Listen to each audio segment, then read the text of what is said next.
Kalau ini sekarang polusinya saja, ya menolong.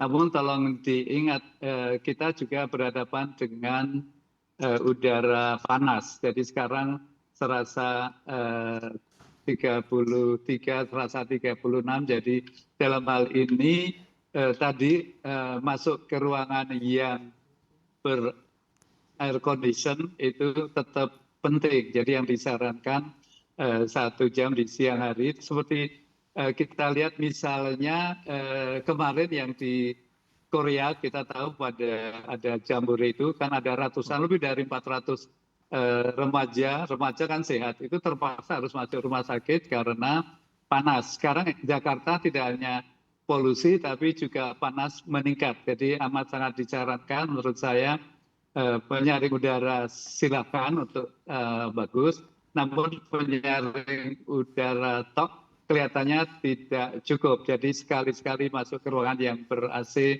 pada siang hari selama sekitar 1 jam itu penting. Dan yang lain adalah kalau salah satu polusi adalah akibat sinar ultraviolet. Jadi amat disarankan kalau kita keluar rumah, alangkah baiknya kalau memakai krim yang pakai pelindung yang ada angka perlindungannya 30 itu penting untuk agar kita tidak mudah sakit, melindungi sinar matahari ultravioletnya itu yang 30 itu antara. Kemudian tadi saya setuju sekali bahwa kita dulu work from home ternyata kualitas kerja juga baik. Jadi saran bahwa 1 kali seminggu itu work from home itu menjadi penting. Namun hari ini tidak menjadi penting kalau yang concern hanya CNBC, hanya Pak Yoga dan kami. Jadi harus menjadi disosialisasikan bahwa sekarang kondisinya sudah highly urgent, mendekati emergency, sudah amat sangat penting untuk segera mengambil tindakan. Jadi keputusan pemerintah untuk memandang masalah ini masalah serius itu harus segera disosialisasikan. Mungkin Pak Presiden perlu di-approach. Terima kasih. Oke, baik. Work from home begitu ya Prof ya, yang mana juga 1 hari dalam seminggu juga penting dalam kaitannya mengurangi dampak dari polusi udara yang terjadi. Kalau dari Anda Pak Yoga, kalau kita amati pernyataan Presiden yang mana terkait polusi udara, justru warga diminta untuk berpindah begitu dari ibu kota Jakarta ke IKN. Apakah memang ini juga menjadi solusi menurut Anda Pak Yoga? Ya, kalau dalam teknis itu jelas tidak Mas Bram ya. Karena dalam perhitungan IKN tadi, jumlah penduduk yang akan berpindah sampai 2045 itu hanya 1,5 juta yang diambil dari Jabodetabek ya. Artinya jangan lupa pada saat bersamaan bisa jadi penduduk yang akan datang ke Jakarta juga lebih dari 1,5 juta di 2045. Artinya perimbangannya adalah antara yang pergi ke IKN dengan yang akan datang ke Jakarta tetap akan tinggi yang datang ke Jakarta. Apalagi kalau kita lihat suka tidak suka, Jakarta tetap menjadi pusat atau magnet pertumbuhan ekonomi ya. Artinya Jakarta akan terus berkembang meskipun tidak jadi ibu kota misalnya. Artinya tantangannya apa? Tantangannya tetap ada di transportasi. Kalau lihat dari tata kota kita ini kesalahan utamanya adalah bisa dipastikan pusat kegiatan kita ini kan ada di Jakarta Pusat, Jakarta Selatan ya. Sementara para pekerja kita ini tersebar sekarang sudah tidak hanya di Jakarta tapi sudah sampai dengan Bodetabek jauh dari pusat kota. Sementara yang saya katakan 90% kita pengguna kendaraan pribadi, sementara 10%-nya baru transportasi publik. Ya jelas macet itu tadi Mas Bram. Artinya suka tidak suka, sampai dengan hari ini kalau tidak ada terobosan yang sangat signifikan, orang dari pinggiran atau dari Bodetabek menuju ke pusat Jakarta tetap menggunakan kendaraan pribadi. Nah itu salah satu yang saya lihat tadi ada 2 langkah utama. Pembenahan transportasi publik, iya, tapi buat cukup waktu ya Mas ya. Bisa jadi 5-10 tahun meskipun tidak jadi ibu kota ya transportasi publik tetap akan dibangun, diselesaikan. Bahkan MRT misalnya sudah akan dikembangkan untuk koridor timur barat misalnya ya.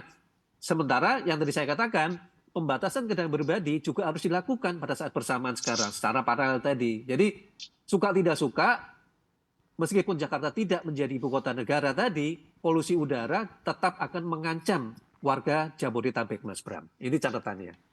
Oke, baik. Tadi Anda katakan begitu ya Pak Yoga ya, terkait Iya, Mas Bram. perbaikan transportasi publik menjadi ke arah yang lebih baik sebetulnya. Nah, hal ini Ya, memang Anda katakan juga membutuhkan waktu yang cukup lama. Tapi kalau kita lihat ya. juga dengan pertumbuhan kendaraan atau kendaraan pribadi masyarakat ini bagaimana kejar-kejarannya? Bahkan kalau kita lihat lebih banyak masyarakat yang menggunakan kendaraan pribadi ketimbang transportasi publik karena memang Iya. kualitas dari transportasi publik itu juga tidak begitu baik. Silakan, Pak Yoga. Iya, ini kan seperti mana duluan, ayam atau telur ya sebenarnya ya, kalau kita bicara soal transportasinya ini. Jadi gini, saya mau bagi dua. Pengembangan transportasi publik kita tentu butuh waktu ya, bahkan butuh biaya dalam jangka waktu mungkin 10 tahun ke depan. Untuk mengintegrasikan ada MRT, terus kemudian LRT dan bis Transjakarta misalnya. Satu itu. Kedua, pada saat bersamaan ini ada dua kebijakan yang menurut saya justru memanjakan pengguna kendaraan pribadi. Apa itu? Satu adalah pembangunan jalan tol ya. Bisa dikatakan kalau sekarang itu ada JOR 1, JOR 2, bahkan sudah ada JOR 3 yang semuanya itu akan memanjakan pengguna kendaraan pribadi terutama mobil dari pinggiran ke pusat kota. Nah, kedua yang juga menjadi bumerang adalah pemberian subsidi bagi pengguna kendaraan pribadi baik itu motor ataupun mobil untuk berganti ke listrik.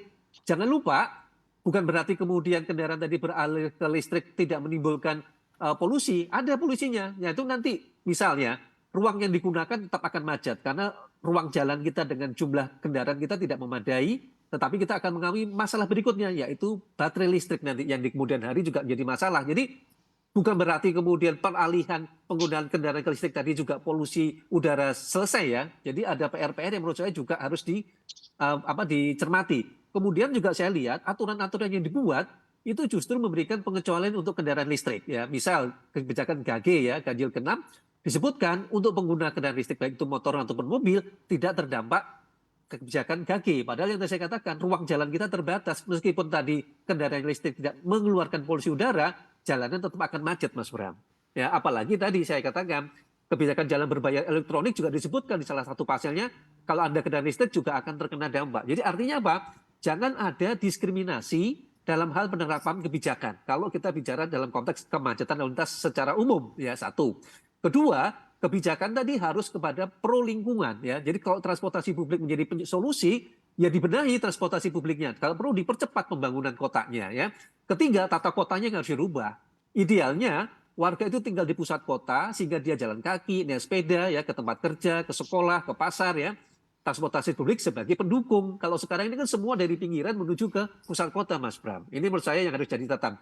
Dengan kondisi seperti sekarang ini yang tadi saya katakan, saya tetap mencoba 4 skema yang tadi akan dikerjakan oleh Pemprov DKI, mau tidak mau harus kita coba terapkan, Mas Bram. Baru kita bisa bicara nanti berapa banyak signifikan perubahan polusi udara tadi dapat berkurang ke depannya.